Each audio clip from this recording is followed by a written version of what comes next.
Technical View Konseling 21 April 2021 jam 14:45 waktu Indonesia bagian Barat. Oke, kita kembali dengan running price berada di 1.3918 atau 3920. Kemudian untuk area high di 1.3948 dan area low di 1.3909. Ini menandakan potensi kenaikan yang sebelumnya sudah terjadi kurang lebih dengan potential double bottom, kemudian baru kurang lebih di 2 hari yang lalu kita mendapati penembusan dari zona neckline. Ternyata sekarang harus tergelincir kembali, harus turun kembali. Pertanyaannya, apakah memang seharusnya kita sudah mulai reverse bearish atau memang ini hanya sekedar pullback? Oke, kita lihat dari potensi double bottom yang ada, kemudian kita sudah ukur ya, ini ada ketinggian atau kedalaman dari bottom dan kita sudah extend di sini.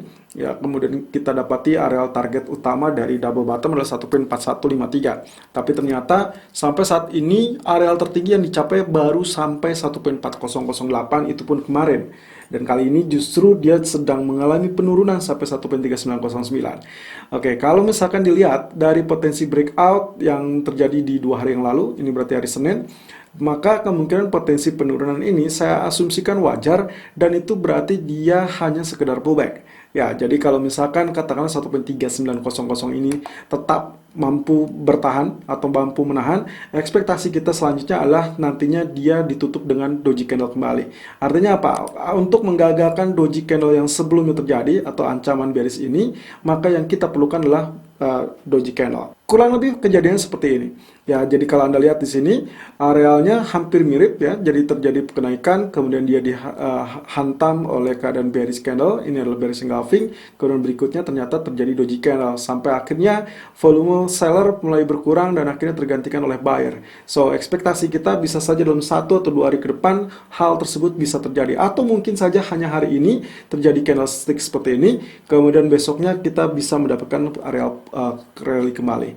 So, 1.3900 saya rasa tetap harus kita cermati in case ternyata terjadi penurunan. Lalu kemudian kemungkinan yang kedua, kalau misalkan kita asumsikan dari potensi ini adalah falling wedge yang sebelumnya, walaupun tidak sempurna sampai wave kelimanya, tapi kita asumsikan ini masih tetap terjadi. Dan sewaktu dia breakout, ya, jadi dia breakout duluan daripada areal neckline dari double bottom, maka kita asumsikan ini breakout yang juga terjadi dari falling wedge. Nah, kalau misalkan dilihat dari sini, maka potensinya normalnya seharusnya dia akan terjadi koreksi. Koreksinya pertama kemungkinannya yang paling ideal atau yang paling maksimal akan berada di zona ini. Ini adalah areal yang dimana dia sempat terjadi breakout. Lalu kemudian yang kemungkinan kedua adalah areal yang setara dengan areal ketinggian ataupun areal yang terdekat berikutnya. Nah, otomatis dua zona menentukan bahwasannya 1.3900 akan menjadi areal kritikal. So, kita akan lihat dari potensi tersebut, berarti di grafik H4-nya kita akan melihat areal tersebut sebagai koreksi. Sebetulnya ini adalah areal yang kita butuhkan kemarin. Sayangnya baru muncul sekarang. Nah, pertanyaannya apakah ini akan terjadi penurunan lanjutan apa tidak? Oke, kita lihat telah lebih lanjut. Areal ini adalah trend line. Lalu kemudian bertahap dia naik, lalu inilah kenaikan yang sangat fantastis dan memang kita belum lihat ke area koreksi. Jadi saya asumsikan saya dibantu dengan Fibonacci retracement dengan area 23.6%, 38.2%, dan 50%. Saya rasa area persinggahan sementara waktu di 1.3920, ya ini atau 3912, ini adalah area yang cukup bagus sebagai penyangga terlebih dulu. Tapi optimalnya kurang lebih saya melirik 38.2% ataupun 50%. Jadi di sini saya tetap melakukan area buy on dip. Jadi saya asumsikan penurunan adalah correction. So untuk hari ini silakan lakukan buy on dip. Arealnya 1.3890 ataupun 1.3905 dengan target pertama 1.3940 dan target kedua adalah 1.4000. Kemudian stop loss saya antisipasi saja di 1.3835, walaupun dengan catatan pula bahwasanya areal tersebut berada tepat di areal trend line. Nah, di sini nantinya kita akan diperlihatkan apakah dia akan tembus apa tidak. Kalau tembus, of course, kita sudah confirm bahwasanya itu akan terjadi perubahan arah setidaknya untuk intraday di grafik 4. Jadi sampai saat ini saya belum akan merubah strategi saya kecuali misalkan nanti tembus di area trend line ini. Selalu gunakan stop loss dan risk management sesuai dengan equity dan strategi trading Anda. Irfan untuk Agrodan. Technical View Euro USD 21 April 2021 jam 14.50 waktu Indonesia bagian Barat. High 1.2042, low 1.2002, running price 1.2004. agak sedikit bahaya teman-teman. Saya sedikit merisaukan area ini akan terjadi penurunan kembali di dalam teritori trend channel. Tapi kita lihat ya, beberapa hari yang lalu atau kurang lebih kemarin juga saya sempat uraikan kembali. Yang terpenting adalah saat dia mengalami penurunan, dia tidak menembus zona ini. Ya, area biru ini 1.1958 atau 1.1963. Ini tetap akan menjadi pegangan kita. In case ternyata memang hari ini memang turun. Ya sangat wajar karena kemarin pun begitu dia breakout dari area trend line atau trend channel, dia hanya sedikit ya, dia hanya mengalami spike sedikit, kembali tertahan di zona biru yang atasnya itu berada di 1.2058. Walaupun area tertinggi 1.2078. Sayang, dia hanya ditutup atau kembali tutup di zona 1.2035, artinya di bawah zona biru ini. Jadi kemungkinan potensinya memang sudah terbaca, memang akan terjadi penurunan.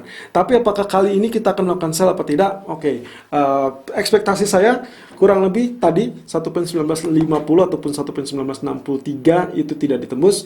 Berarti kalaupun dia turun di bawah zona trend line atau trend channel, maka saya asumsikan pullback yang sangat wajar. Ekspektasi saya berada di sini. Ini adalah 1.1989. Itu yang pernah terjadi di tanggal 11 Maret yang lalu. Jadi kalaupun dia turun, saya berharap dia nantinya turunnya hanya sekejap lalu kemudian dia rebound.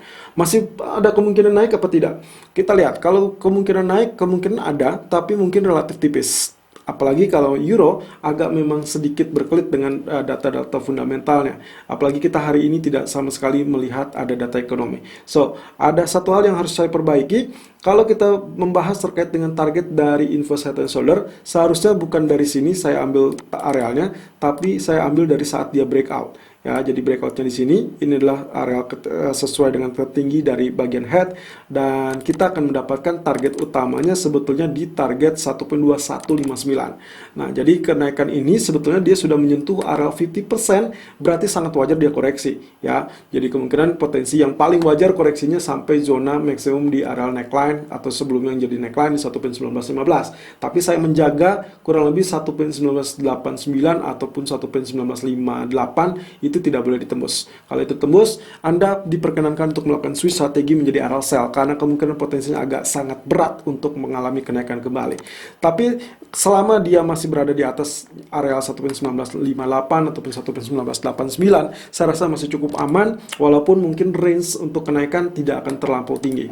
Oke, kemudian alasan kedua dari grafik H4 pun kemarin kita sudah mendapati area ini bahwasanya kemungkinan potensi kenaikan yang ada harus terjadi penurunan sampai zona teritori neckline ya. Neckline-nya atau trend line dari sini ini adalah area support 1.2000. Itu pun kurang lebih bertepatan dengan area coklat yang juga cenderung menjadi area support yang cukup efektif. Ya, jadi kemungkinan ini berimpit, tiga area berimpit di 1.2013. Jadi kemungkinan ini akan menjadi support yang cukup efektif. Lalu ekspektasi saya ini bagian low, kemudian ini higher low dan ekspektasi juga higher low. Oke, kalau misalkan paling buruknya kita antisipasi saja, kemungkinan potensi ini akan menjadi teritori yang cukup maksimum. Jadi kalau misalkan tadi di daily chart kita sudah mendapatkan 1.1989 ataupun 1950, maka di sini pun sama. 1.1989 akan menjadi area yang sangat-sangat menggugah. Nah, otomatis di sini saya sedikit menggunakan area Fibonacci retracement di ujung terakhir ya. Kita akan lihat potensi pergerakannya ternyata memang dia tertahan di 50%, line 61.8%. Oke, kita akan manfaatkan area powerful di 61.8% dari Fibonacci retracement. Jadi untuk hari ini saya masih akan tetap melakukan buy on dip, kurang lebih teritorinya adalah 1.1890 ataupun 1.2000 ya. Jadi sebelumnya di area 1.2015 dan 30. Sekarang kita coba lihat di area 1.200 ya. Ini masih menjadi area buy dengan target pertama estimasi kemungkinan 1.2035 ataupun 1.2045. Kemudian target kedua saya perkirakan di 1.2078. Nah, agak sempit memang. Lalu kemudian stop lossnya saya harus antisipasi kurang lebih di kisaran 1.1939 ataupun 35. Selalu gunakan stop loss dan risk management sesuai dengan equity dan strategi trading Anda. Irfan untuk Agrodana.